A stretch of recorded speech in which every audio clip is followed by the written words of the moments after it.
বন্ধুর কাজ কি? আসলে বন্ধু কাকে বলে? আসল বন্ধু সে যে আপনার দুঃখের সাথী হয়।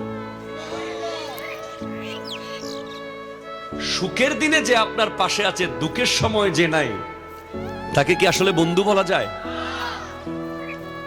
আমরা সব ধরনের বিপদ আপদে একটা মানুষকে স্মরণ করি যে আমার বন্ধু।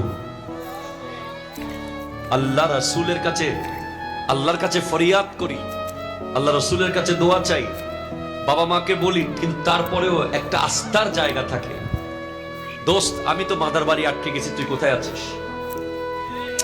ব্যাপার আছে না নাই? কথা বলেন না।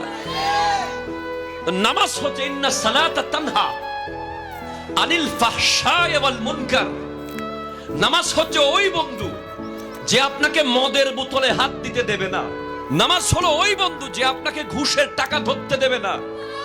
নামাজ হলো ওই বন্ধু যে আপনাকে সুদের টাকা খেতে দেবে না। নামাজ হলো ওই বন্ধু যে আপনাকে মানুষের জায়গা দখল করতে দেবে না। নামাজ হলো ওই বন্ধু যে আপনাকে বাবা মার সাথে বেয়াদবি করতে দেবে না। নামাজ হলো ওই বন্ধু যে আপনাকে বিনয়ী বানাবে, নম্র বানাবে, ভদ্র বানাবে, সভ্য বানাবে।